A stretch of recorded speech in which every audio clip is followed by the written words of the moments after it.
Hey, it is episode number 2 of the Sea Cruise Sports Podcast with, again, guest from Respect the Midwest podcast, Flash Jordan, Big Ten fan. It's two Big Ten fans talking about football, college football. And what's up, Flash Jordan? Glad to be here. Week one was freaking awesome. I can't wait to get into a little bit of a recap with that. We've got a couple big games in week two as well. A game that includes one of the better Big Ten teams, of course, the reigning national champions. So excited for another week of college football. I can't wait to get into it. Okay, so we're recapping week 1, and we're going to recap only like the Saturday, Sunday games, and Monday. Saturday, Sunday, and Monday proved to be one of the better week 1s in college football. You know, it used to be week 1 was just a bunch of chum games, but now there's a lot of top 25. You can't count them on one hand. There were so many. The best one for me as far as Big Ten was USC LSU, and then coming in at number 2 is Penn State West Virginia. What are your thoughts on those two games? It's funny with USC. I know that they're not a natural Big Ten team, and I would prefer them not be in our conference, really. But it was funny watching that game on Sunday night. I already felt a sense of like pride when they won. I'm like, yeah, Big Ten, let's go. That's our boys, with USC. Yeah, I've never And had so it that feeling was before. never had that feeling, but man, I gotta tell you that game for USC I think was huge for their program. Them and LSU were both kind of fighting for national relevance, and both of these programs have struggled on the I, defensive end, and so I think the difference in that is that had USC been like the favorite in that game, or maybe favorite coming into the Big Ten, I would have felt different. But because they're an underdog in all ways, because they lost Caleb Williams, Lane Kiffin's just not that good, and yeah. I feel like LSU is that good with Brian Kelly. And they're an SEC team. I felt like the underdog, and so when they did win, thank goodness LSU's coaches suck. So Yeah. it was a great feeling. Now, Penn State, West Virginia, um, they dominated. There was no point in that game in which I thought Penn State was not who they're expected to be. Agree or disagree, or what are your thoughts? Yeah, they definitely seem to live up to the billing finally. And with that game being delayed for weather for as long as it was, I think there were a lot of people coming away from that game saying, "Oh, West Virginia had a chance if only for the rain delay." Well, it was 20-6 at halftime before the rain came, and Penn State had all the momentum anyway. So I don't think that game would have turned out any different with or without it. They seem like they've finally got some pieces, and especially on the outside, Wallace, the wide receiver. I think he's going to end up being the X factor for this team because you already know what they have with Nick Singleton and Katron Allen on the ground.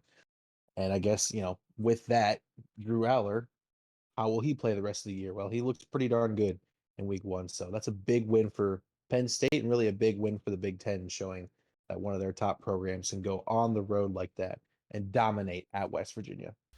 Yeah, it was a road game for Penn State too, which is great because anytime you can win on the road against another, Division 1 FBS school, it's great. Um, I guess it's to note, you know, uh, in first podcast we talked about North Carolina at Minnesota. What a bummer for Minnesota. They lost to UNC. It was a great game. I mean, and then you've got a couple other teams that played close.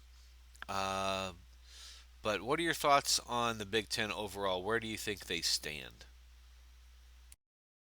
I don't think too much changes. I do well, if anything, they improve from a national standpoint, comparing themselves to the other conferences. Because like we already discussed, USC beating LSU is huge, and I think Penn State going on the road and beating West Virginia was also great. And fortunately, none of the nobody got upset to a bad team.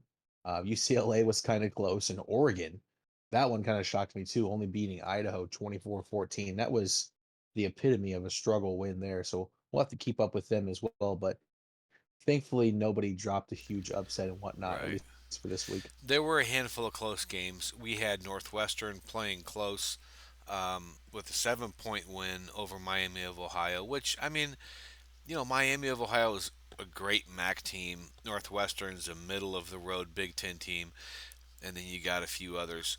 Uh, just real quick before we get into week two games, the I'm sorry, Colorado struggling with North Dakota State.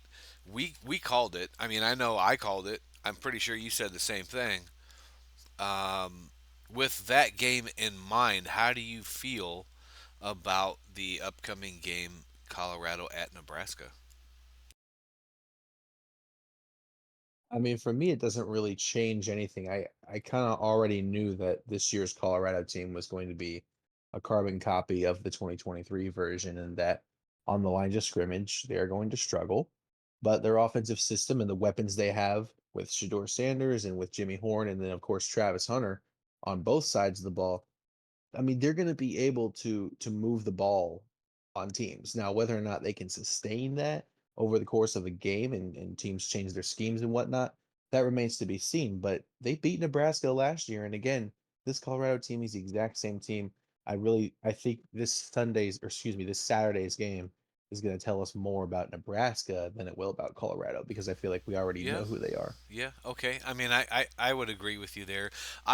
My only comment is if Nebraska loses this game to Colorado, it is worse for Nebraska to lose than for Colorado to win. I think Colorado loses more of the same. If Nebraska loses, it's going to send the college football world, at least in the Big Ten, and Nebraska fans into a tizzy because Nebraska's savior is Dylan Rayola and Yeah. whatever surrounds him. So, very big game. Okay, let's get into the Big Ten. Talk about Friday's games. What we're going to do here is we're going to go down the Big Ten schedule. We're both going to give our win or loss prediction, and then if we have anything to say, it'll be 5 seconds or less. So, we'll start with you first, and then I'll follow. Let's see. Indiana hosts Western Illinois. How do you feel? Indiana should be a blowout. They actually didn't play that well last week against FIU, so I think they'll be due for a bounce back here. Really hammer it home on Western Illinois. All right. Um, I think so. I'm going to pause for a second on this one because I think Indiana, this is their year that if they do really bad, I think they might consider seeking another conference. I'm just saying. So they need to beat uh, Western Illinois, but yeah, I think that's what I have to say about Indiana. Okay, Duke at Northwestern. Now, those are both Friday games, by the way. Yeah, and I'm gonna go Northwestern. I don't really have any X's and O's reasons to back it up, but the fact that they're favored in this game, I think is pretty interesting. And Duke didn't look very good in week one either. I believe they played Elon, if I'm not mistaken. And I mean, they won 26-3. That's nothing to write home about. At the very least, Northwestern beat a team that is at the top of a group of five conference. So Yeah, sure. I think they're a little bit more battle tested. And I think with the lakefront at night, that'll be fun to see as well. Go ahead and give me the Wildcats. Yeah, same here. Give me the Wildcats. And with Mike Wright being in his second game, he's going to be settled in. It only took one game for him to get settled in. What a great transfer. I got Northwestern. So, ESPN and the betting is, a field goal or less. So, but they've got the spread at almost 40 points. So, instead of an 8-7 game, I'm looking at maybe Northwestern 35, Duke 21. Okay, big game. Let's just go with chronological. Texas at Michigan. What are your thoughts? Well, if you're going just purely based on what we saw from both of these teams last week, Texas should win this one in a rout. And that wouldn't shock me at all. There definitely is the home field aspect baked in here. There is the fact that Michigan just has a culture and I don't want to say swagger because that's too cool and I don't think they deserve it, but they have have a way about them that makes me think they're going to play really, really, really hard in this game because I think a lot of people are looking at the way that, especially their offense played last week, and they feel like they have something to prove. And so, and Texas does too. But I'm still going to take Texas to win. I don't see the blowout that you might think after last week, but I do think Texas will win. If I had to give a score, I'd Okay. probably say somewhere around the 27-20 range. Okay. So I think it'll be close too. I think that Texas will end up winning this game. I think they're probably going to be in the lead most of the game. It's probably going to be a Michigan like struggling to beat them. Um, okay. Bowling Green at Penn State. Obviously, you're going to say Penn State. Rhode Island at Minnesota. Ooh, I'd love to pass this by, but I'm saying Minnesota. What about you? Yeah, Minnesota. No, no explanation needed. Akron at Rutgers. Rutgers is supposed to win this game. Will it be close? Probably. Yeah, it may end up being close. I don't think Akron is all that bad. We saw them play Ohio State kind of ish close for a half last week. I don't know if their quarterback has any moving body parts. Ohio State really roughed him up. Yeah. Um, but yeah, I mean, I'll still pick Rutgers. I don't. I think it's going to be a pretty ugly game. I don't think it's going to be one that's going to be fun to watch. The next game I have Iowa State beating Iowa. I think Iowa is Mm. severely overranked, and I think Iowa State's going to come away with a rivalry win at Iowa. That's my pick. Yeah, this to me this is similar to the Colorado Nebraska game in that we kind of know who Iowa State is, but Iowa, of course, they finally got rid of Kirk Ferentz's son Brian as the offensive coordinator.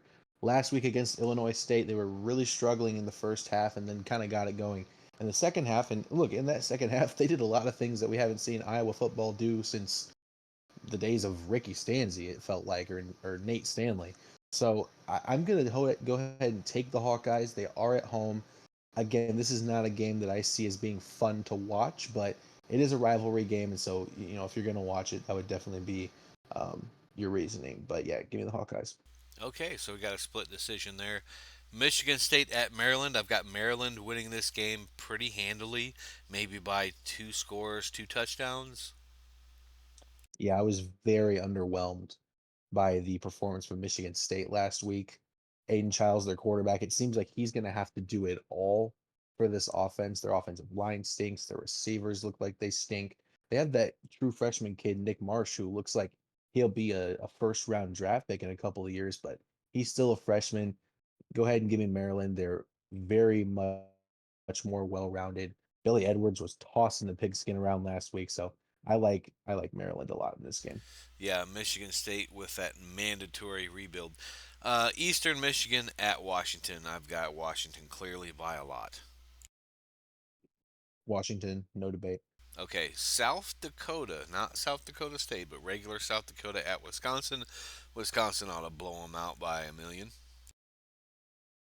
I actually don't know about that, and I'm not going to take South Dakota to win the game, but they're a top 10 FCS team. They're going to come out, they're going to hit you. Same kind of ball Wisconsin likes to play, and I don't need they don't have a line out for this game.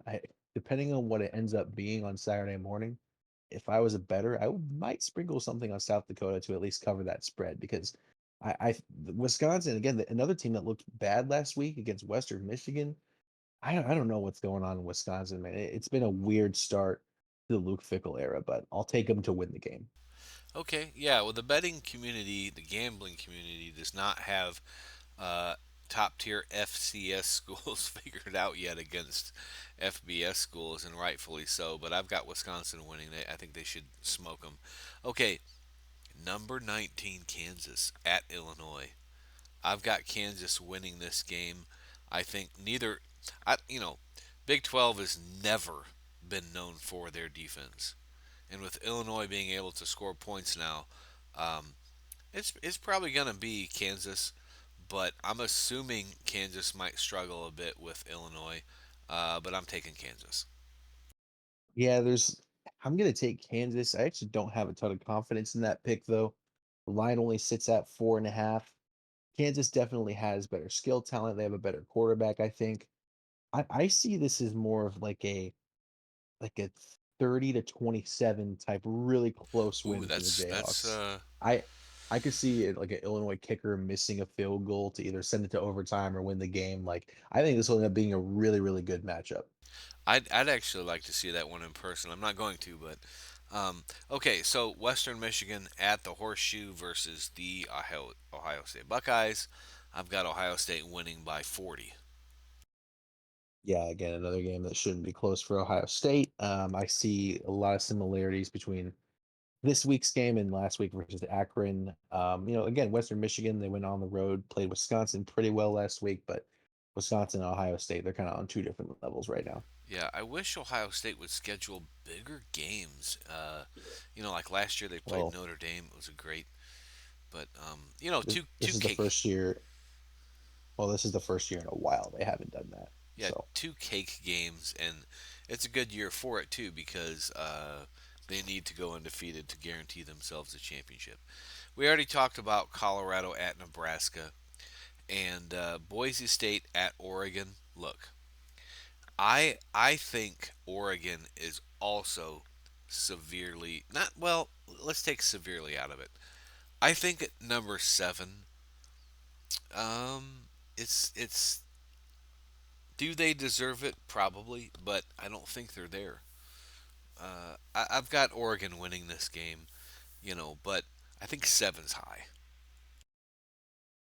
yeah, we'll see. I mean, look, it was 1 week, and sometimes, not often, definitely not a majority of the time, but sometimes teams come out flat in week one, and Oregon was able to move the ball against Idaho. They just couldn't finish off drives and get touchdowns or even field goals. And so I think that score versus Idaho might be a little misleading.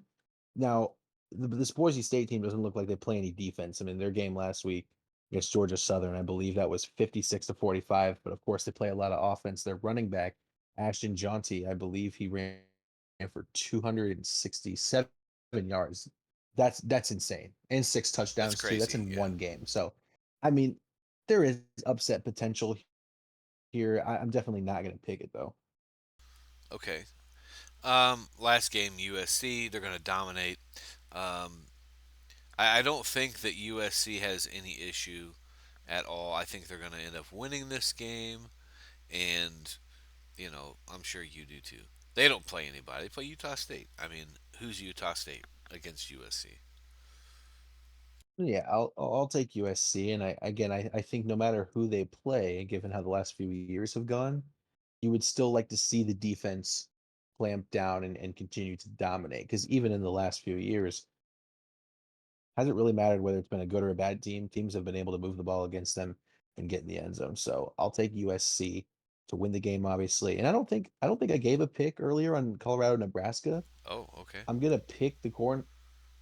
I'm gonna pick the Cornhuskers only because it's more of a heart than head pick. Honestly, my head is kind of leaning Colorado in this game, and I can't really explain why, but to me, it's a true flip of a coin, and so I am going to take Nebraska just because on paper it seems like they should win this game. Yeah, I think Nebraska needs to blow out Colorado. I really do. They need to beat them so That would bad be that great. there's no question, and vice versa That would be for great. Colorado because could you really name two schools that need to win this game more? I mean, No, they both need it very equally, but for different reasons. right. Okay, I'm going to say that the game of the week for me is Tennessee at North Carolina State. It's a top 25 matchup, and North Carolina State needs to stay relevant, and Tennessee needs to get into the top 10. So wins Hmm. outside of the conference do help you in the overall rankings, and this top 25 win could work good for them. I I believe that NC State will win this game, Oh, but because and the reason I say that is because Tennessee in the last 15 years has been nothing but disappointing. NC State's the underdog here, um, and it's one of those where I picked it because I have a reason, That reason is because I think Tennessee isn't SEC worthy anymore, and NC State is trying to win the ACC. This is their probably 1 in a million shot to get to the ACC championship and do some damage because the ACC just kind of sucks. Um, Yeah. but hey, big game. Other than Colorado, Nebraska, with two unranked teams, but is this one? This is the one for me. What about you? What's your game of the week? That's a wild pick. I'll just start off by saying that I think Tennessee's going to beat the crap out of them. Anyway, I think I am going to go Texas Michigan as the game of the week, and look, for if nothing else, it's because it's the defending national champions. Almost threw up when I said that. The defending national champions are hosting a Texas team that they look primed to make a run this year. Many analysts have predicted Texas to not only win 10, 11 games, but to win the SEC, make the playoff, and then make a run once they get to the playoff. They looked the part in week one, like I said, and of course, there's the Michigan factor. This would be the first game that they've lost since the TCU game. It would end their winning streak, and it would really, you know, give me and a lot of other Michigan haters finally something to cheer for. 'Cause it's been a long time since we've seen them lose on the field. That's right. Okay, well, you've heard it here first, folks. This is the Big Ten's only podcast with two people who love the Big Ten more than anybody else. And with that, I have to say, Secret Sports out. Thank you, Flash Jordan, for coming on the show. We'll see y'all next week.